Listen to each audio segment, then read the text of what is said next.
Should go right now.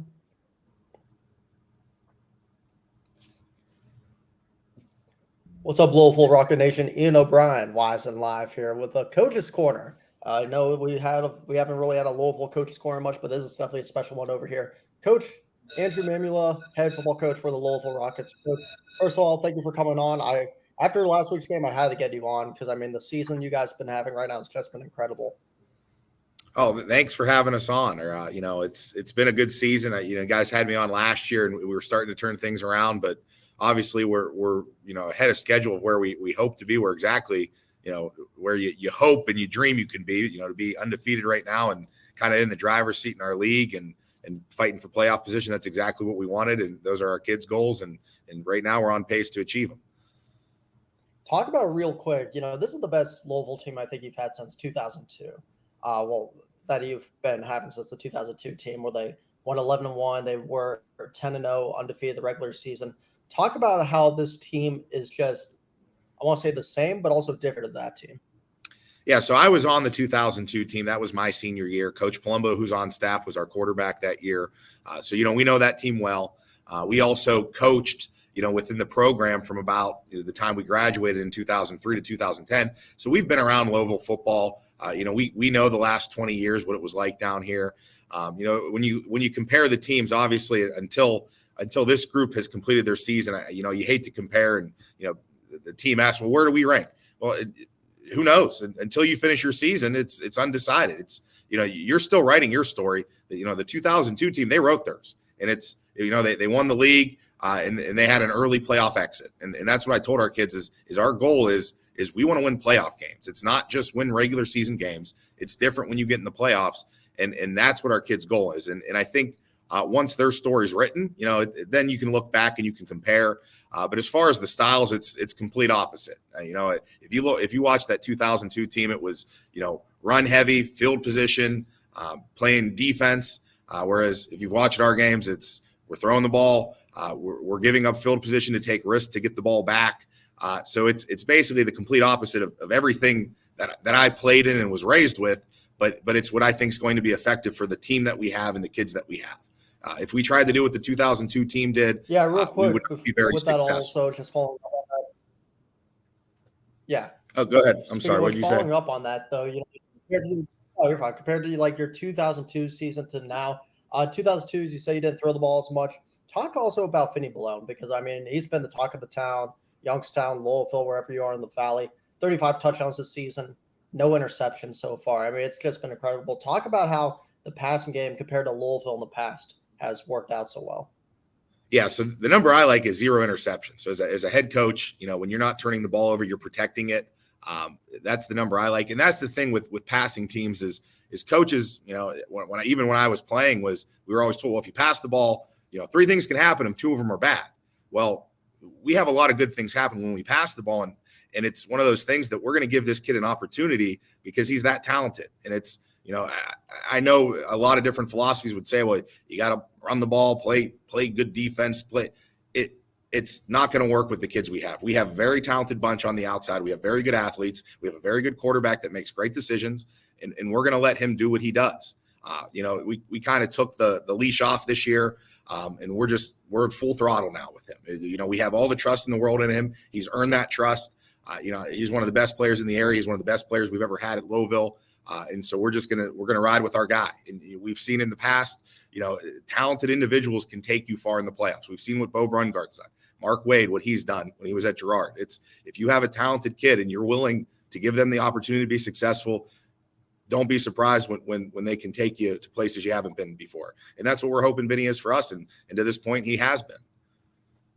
Talk about real quick, besides the quarterback position, the running game worked a lot on Friday. You saw Ocasio, he got a lot of carries. You said Chino Perry came back from injury. And then the wide receiver group, too, worked really well.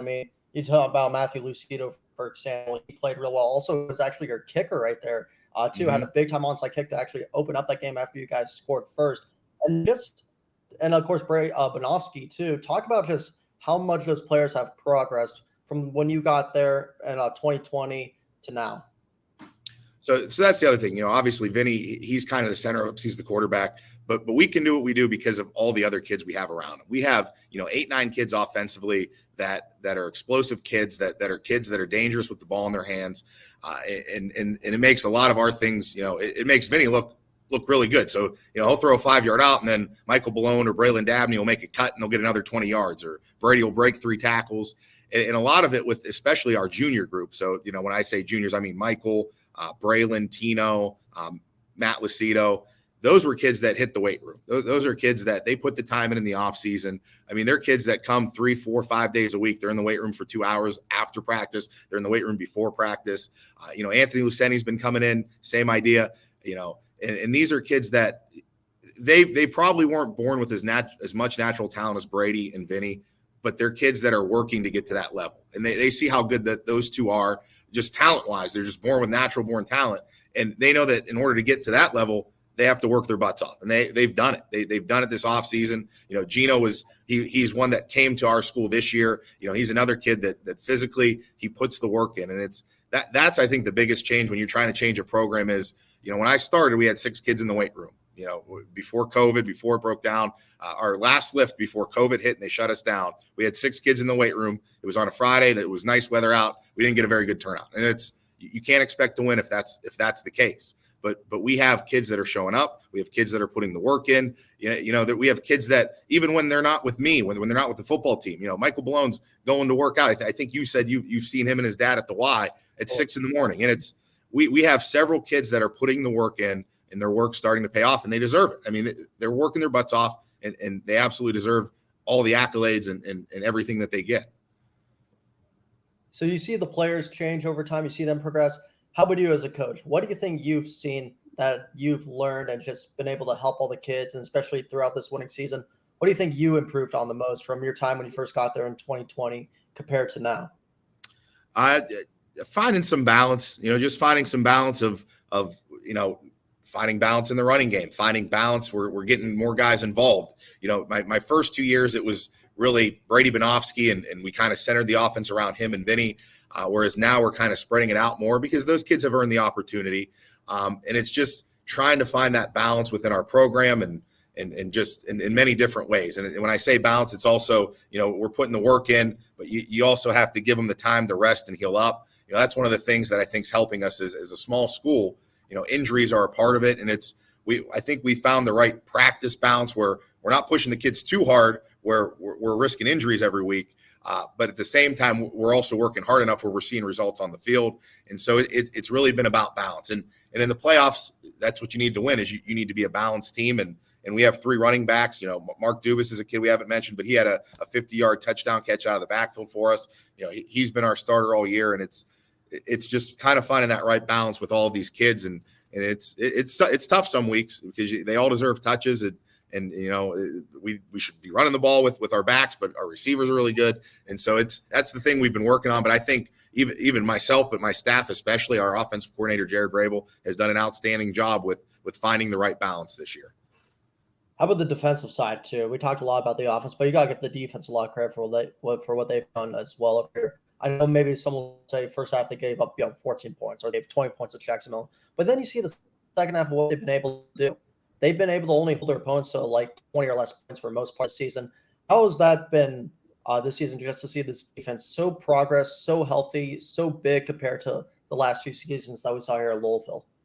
Yeah, we're getting after it on the defensive side of the ball. Our best defensive game was week 3. We played a team called South Central. They were offensively, they're a very explosive team, and our guys just flew to the ball. And it was something I hadn't seen in my previous 2 years of where we're just flying to the ball. We got plenty of helmets on the ball, and that's good defense. We have a defensive lineman, Casey Gordon, another junior, who just gets after it. I mean, Jackson Milton, they ran a trick play. He's a D lineman. He goes after the quarterback. He makes the tackle 20 yards downfield. He saves a touchdown, and we force a 3 and out or a 4 and out. They went for it on 4th down. And it's plays like those that are sustaining our defense. And, statistically, defensively, we're on the field for more possessions just because of how our offense plays. Defensively, we're giving our defense a short field because, we're onside kicking to limit big plays in special teams to try to get the ball back. And so statistically, it doesn't look as well as maybe some of these other schools.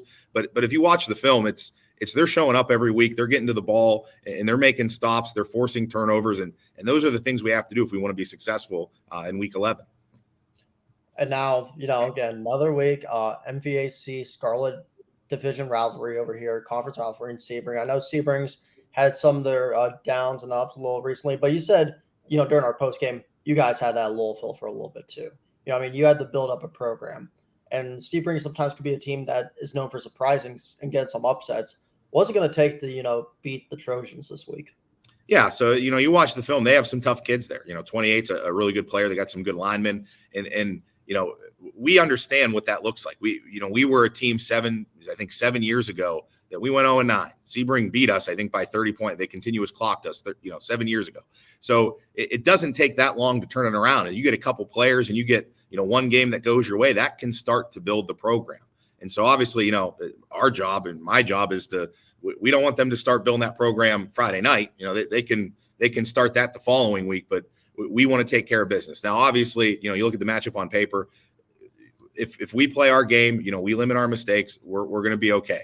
But if we get dumb penalties, if we're turning the ball over, then it's going to be a game in the third and fourth quarter. And once you're in the third and fourth quarter and it's that close and you're putting it in officials' hands or you're putting it in the hands of, teenage kids, you may not get the result you want. So it's one of those where we just have to play our game, play Lowellville football. And if we do, we're going to be fine. But we can't underestimate any opponent because, we've been that opponent. We've been that opponent that even we, as a young team, shocked some teams or played better games than maybe teams expected because they're preparing every week. They're trying to win every game. And that's what those kids are doing. And we know exactly what that's like because that was our mindset just a few years ago.